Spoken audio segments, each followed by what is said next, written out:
মুভির শুরুতেই একটি মেয়েকে দেখানো হয়। মেয়েটির নাম ছিল ইয়ন। এই মেয়েটি বেশিরভাগ সময় ঘরের মধ্যেই চুপচাপ বসে থাকত, কারণ অতিরিক্ত মোটা হওয়ার কারণে তার কোনো বন্ধু ছিল না, আর সবাই অনেক বেশি মজা করত ওকে নিয়ে। ইয়ন অনেক ভালো গান গাইতে পারে, যার কারণে সে ইন্টারনেটে তার রেকর্ড করা গানগুলো ছেড়ে দেয়। আর তার ফ্যান ফলোয়ার কিন্তু অনেক ভালো ছিল ইন্টারনেটে, কিন্তু তার ফেস কিন্তু কেউ দেখেনি।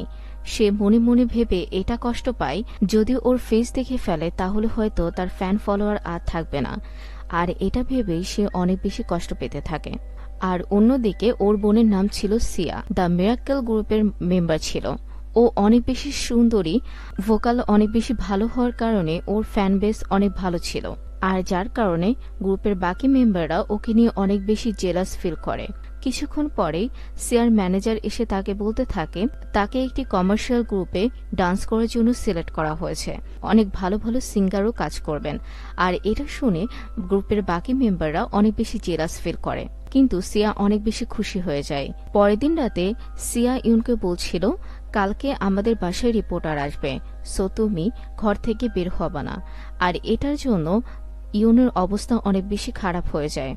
পরের দিন সকালে রিপোর্টার আসে। তারপর রিপোর্টার সিয়াকে জিজ্ঞেস করে, তোমার কি কোনো ভাই বোন আছে কিনা? তখন সিয়া বলে, আমার একটি বড় বোন আছে, কিন্তু সে এখানে থাকে না, সে বাইরে থাকে, আর মাঝে মধ্যেই আমাদের সাথে দেখা করতে আসে। আর অন্যদিকে ইয়ন এসব সব শুনে ফেলে, আর এসব শুনে তার অনেক বেশি রাগ হয়। আর এজন্যই সিয়াকে সে অনেক বেশি ঘৃণা করে, আর দুজনের মধ্যে অনেক বেশি ঝগড়া লেগেই থাকে। ইয়নের স্কুলে সবাই ওকে অনেক বেশি বুলি করে, আর ইয়নের স্কুলে একটি ছেলে ছিল নাম সুক, আর ইয়ন তাকে অনেক বেশি পছন্দ করত, কিন্তু আর সুক ইয়নকে নিয়ে সবার মতে মজা করত। একবার ইয়ন সুককে প্রপোজ করার জন্য একটা লেটার আর একটা গিফট নিয়ে আসছিল, আর ঠিক তখনই সুক জোরে জোরে ওই লেটারটি পড়ে শোনায়, আর সবার সামনে ইয়নকে অনেক বেশি ইনসাল্ট করে আর রিজেক্ট করে দেয়। আর এটা নিয়ে ইয়নের সাথে এখন পর্যন্ত সবাই মজা করে, আর এসব কারণে ইয়ন অনেক বেশি কষ্ট পায়। কিন্তু এত কিছুর পরে ইয়ন সুককে আগের মতোই ভালোবাসে। এরপর সিয়ার শুট শুরু হয়, আর সেখানে সাংয়ের সাথে তার দেখা হয়। কিন্তু সাংয়ের সিয়ার ব্যবহার একদমই ভালো লাগে না। কিন্তু সিয়া ছিল একটু মুডি টাইপের, কারণ সিয়া কারোর সাথে খুব একটা ভালো মতো কথা বলে না। তখন সাং বলতে থাকে, তুমি তো শুধুমাত্র তোমার সুন্দর ফেসের জন্যই তুমি ফেমাস, তুমি তো গানই করতে পারো না। এর মধ্যে সাংয়ের ভিডিও স্ক্রিপ্টও অনেক বেশি ভালো লাগেনি, যার কারণে সে শুট না করে সেখান থেকে চলে আসে। আর সিয়া এটার জন্য অনেক বেশি রেগে যায়। বাসায় ইয়ন তার কুকুরটার সাথে খেলছিল, ঠিক তখনই তার কুকুরটি সেখান থেকে বের হয়ে যায়, আর ইউনও কুকুরটি পিছু চলতে থাকে। কিন্তু সারাদিন খোঁজার পরেও কুকুরটাকে সে কোথাও খুঁজে পায় না। রাতের বেলায় ইউন একটি মহিলাকে রাস্তায় পড়ে থাকতে দেখে, আর তাকে তার বাসায় নিয়ে আসে। কিন্তু এই মহিলাটি কিন্তু কোনো সাধারণ মহিলা ছিল না, সে একজন জাদুকর ছিল। এই মহিলাটি কার্ডে জাদু করে মানুষের উইশ পূরণ করতে পারতেন। মহিলাটি ইয়নকে দেখেই বুঝতে পেরেছিলেন ও খুব একটা খুশি ছিল না, যার কারণে মহিলাটি তাকে একটা কার্ড সিলেক্ট করতে বলে, আর ইয়ন সব থেকে ভালো একটি কার্ড সিলেক্ট করে। এখন ইয়ন যেটাই উইশ করবে সেটাই সে পূরণ করবে। তারপর ইয়ন মনে মনে উইশ করতে থাকে যে ওর বডিটা ওর বোনের সাথে মানে সিয়ার সাথে যেন চেঞ্জ হয়ে যায়। কিন্তু পরক্ষণে সে উইশ চেঞ্জ করে বলে যে আমি যেন অনেক বেশি স্মার্ট হয়ে যাই। তখন মহিলাটি একটি নেকলেস দিয়ে বলে, তুমি সবসময় এটা পরে থাকবে, আর কখনো কোনো সমস্যায় পড়লে আমার কাছে চলে এসো। ইয়ন বাসায় যাওয়ার সময় হঠাৎ করে সে সেন্সলেস হয়ে পড়ে যায়, আর অন্যদিকে সিয়াও তার ডান্স প্র্যাকটিস করার সময় সেন্সলেস হয়ে পড়ে যায়। তারপর সিন হসপিটালে চলে আসে। তখন তারা দুইজন দুজনকে দেখে অনেক বেশি শকড হয়ে যায়, কারণ ইয়নের উইশ পূরণ হয়ে গিয়েছে, তাদের বডি এক্সচেঞ্জ হয়ে গিয়েছে। মানে ইয়ন এখন শিয়ার বডিতে, আর শিয়া এখন ইয়নের বডিতে। ইয়ন শিয়াকে পুরো কাহিনীটা খুলে বলে। তখন তারা দুজন মিলে মহিলাটির বাড়িতে যায়। তখন দেখা যায় মহিলাটি 1 মাসের ছুটিতে আছেন। যেহেতু এখন তাদের কোনো কিছুই করার নেই, তার জন্য তারা দুজন দুজনের সিচুয়েশনটাকে মেনে নেয়। তারা দুজন দুজনকে বলতে থাকে কি করবে আর কি করবে না। তখন সিয়া ইয়নকে অর্ডার দেয় যে তুই আজকে থেকে অনেক কম করে খাবি, আর কারোর সাথে তেমন ভাবে কথা বলবি না, আর তোকে খুব ভালোভাবে ডান্স প্র্যাকটিস করতে হবে, কারণ কিছুদিন পরে আমার ডান্স শো আছে। তখন ইয়ন বলে, তুই প্লিজ স্কুলে যেয়ে চুপ থাকিস, কারণ ইয়ন তো সবসময় চুপচাপই থাকে। পরদিন তারা দুজনের কাপড় আর ফোন এক্সচেঞ্জ করে নেয়। তারপর শিয়া স্কুলে চলে আসে আর ও মনে মনে অনেক বেশি খুশি ছিল।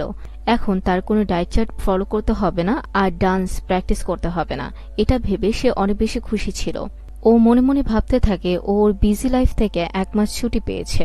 আর তখনই ইউনের ক্লাসমেট এসে তাকে বিরক্ত করতে শুরু করে, কিন্তু সিয়া তাকে কিছুই বলে না, কারণ ইউন তাকে বলেছিল যাতে উল্টাপাল্টা কোনো কিছু না করে।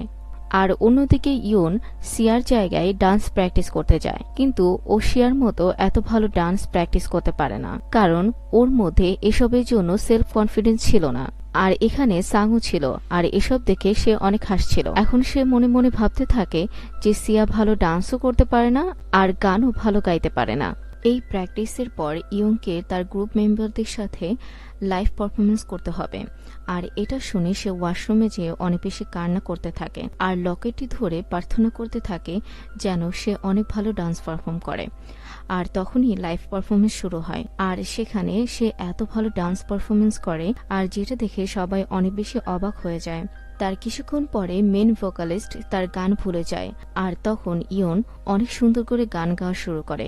আর এইটা দেখে তো সবাই অনেক বেশি ফ্যান হয়ে যায় ইয়নের। আর এখানে সাংও ওর এত সুন্দর ভয়েস দেখে তার উপর ফিদা হয়ে যায়। যখনই ইয়ং পারফরমেন্স শেষে সিঁড়ি থেকে নামতে যাচ্ছিল, ঠিক তখনই তার পা পিছলে সে সোজা সাংয়ের উপর যেয়ে পড়ে। তারা দুজনকে দেখতেই থাকে। তখন ইয়ন সানের মতো এত সুন্দর ছেলেকে দেখে তার ক্রাশকেও ভুলে যায়। আর সাংও ইয়নকে অনেক বেশি পছন্দ করে। বাসায় আসার পরে শিয়া ইয়নের উপর অনেক বেশি রেগেছিল, কারণ 1 মাস পরে যখন ওরা ঠিক হয়ে যাবে তখন শিয়া তো সুন্দর মতো গান গাইতে পারবে না, আর এটা নিয়ে সবাই অনেক বেশি মজা করবে। তারপর ইয়ং তাকে প্রমিস করে যে এরপর থেকে এরকম কিছুই হবে না। এরপর ইয়ং এর ফোনে সানের একটি মেসেজ আসে যে তার সাথে সে একটি গান গাইতে চায়। এরপর সিয়ার মনে পড়ে যায় যে আগেরবার সাং তো তার সুর ছেড়ে চলে গিয়েছিল, আর ও তো আমার গলা নিয়েও অনেক কথা শুনিয়েছিল, আর ওর থেকে ওর বদলা নিতেই হবে। তারপর সিয়া তাকে মেসেজ করে যে ও সাং এর সাথে গানটা গাইতে চায়। পরের দিন সকালে দেখানো হয় সিয়া ইয়নের ডায়েরিটা পড়তে থাকে, আর ওটা পড়ে ও বুঝতে পারে যে ওর ক্লাসমেট প্লাস তার ক্রাশ অনেক বাজেভাবে বুলি করত।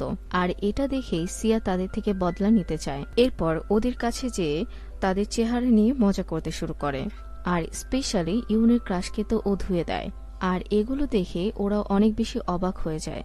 আর এটা দেখে সবাই বেশি অবাক হয়ে যায় যে ইয়নের মধ্যে এত কনফিডেন্স কিভাবে আসলো।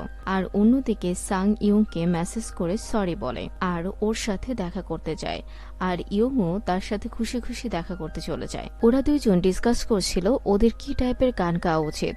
আর কথা বলা শেষে সাং ইয়ংকে ডেটের জন্য প্রপোজ করে।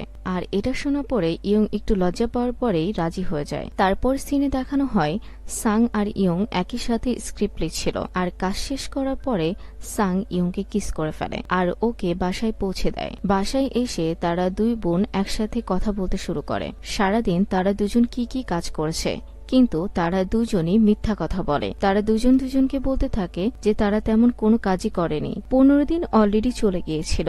সিয়া চাচ্ছিল যে এই 15 দিন যেন খুব তাড়াতাড়ি চলে যায় আর নিজের বডিতে চলে আসে।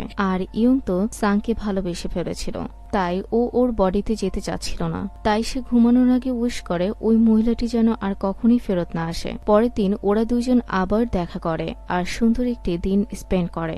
আর পরবর্তীতে দেখানো হয় যে সিয়া তার স্কুলে অনেক বেশি ফেমাস হয়ে যাচ্ছিল।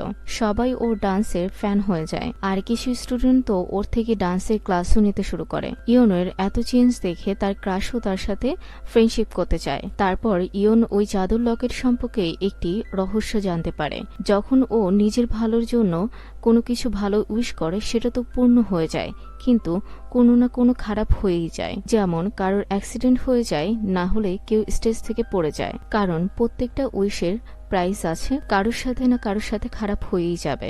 এরপর সাং একটি মিউজিক রিলিজ করে, কিন্তু ওর গানের সাথে একটা সিঙ্গারের গানের সাথে কিছুটা মিলে যায়। আর এটার জন্য সবাই সাংকে চিটার বলতে থাকে। আর এসবের কারণে সাং নিজেকে বন্দী করে ফেলে। তারপর ইয়ন এসে তাকে সান্ত্বনা দেয়, আর দুজন মিলে তাদের বানানো গানটিকে রেকর্ড করতে থাকে, যেখানে ওদের ভালোবাসার সব মেমোরিজগুলো ছিল। আর তখনই কোনো একটা রিপোর্টার তাদের একসাথে পিক তুলে ফেলে। অন্যদিকে সিয়া অনেক বেশি খুশি ছিল, কারণ ওদের বডি চেঞ্জ হয়ে গিয়েছে, 1 মাস হয়ে গিয়েছে। এখন ও ওর বডিতে ফেরত আসতে পারবে। তারপর দুই বোন ওই বাড়িতে যায়, কিন্তু মহিলাটি এখনো ফেরত আসেনি। তখন ইয়নের মনে পড়ে যায় যে ও উইশ করেছিল মহিলাটি যেন কখনোই ফেরত না আসে, আর এই কারণে মহিলাটি ফেরত আসছে না। তখন ইয়ন আবার উইশ করে যেন মহিলাটি খুব তাড়াতাড়ি ফেরত আসে। এরপর দেখানো হয় ইয়ং আর সাং মানে সিয়ার সাথে যে রিলেশন আছে পাবলিক হয়ে গিয়েছে। আর এটা শুনে সিয়া অনেক বেশি রেগে যায় আর ইয়নকে অনেক কথা শোনাতে থাকে।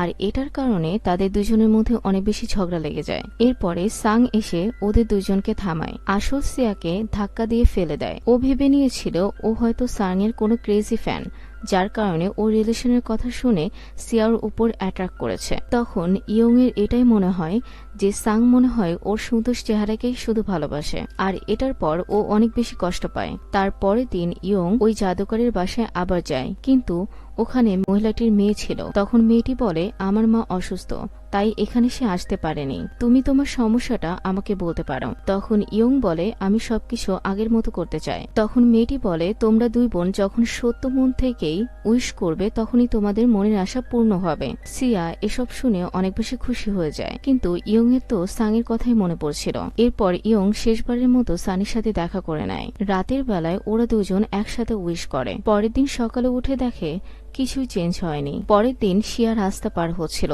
ঠিক তখনই একটা গাড়ি এসে ওকে ধাক্কা দিতে চায়।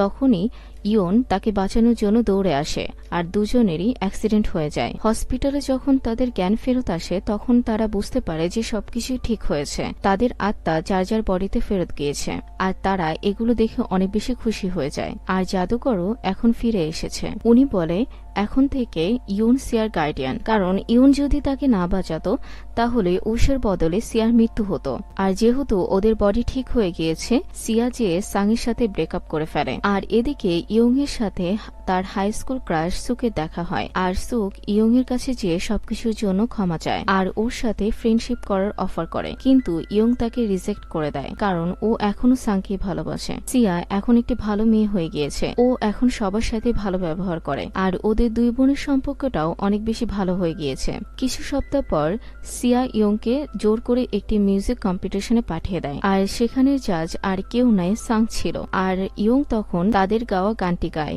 যেটা ও আর সাং একসাথে রেকর্ড করেছিল। তখন সাং গানটি শুনে বলে, ফাইনালি আমি তোমাকে পেয়ে গিয়েছি। অডিশনের পর সাং আর ইয়ং মিলে একটি গান রেকর্ড করে, দ্যাট মিনস ইয়ংকে সিলেক্ট করে ফেলেছে। আর এখানে গল্পটি শেষ হয়ে যায়। গল্পটি ভালো লাগলে অবশ্যই লাইক আর কমেন্ট করতে ভুলবেন না, সাথে সাবস্ক্রাইবও করে দিবেন।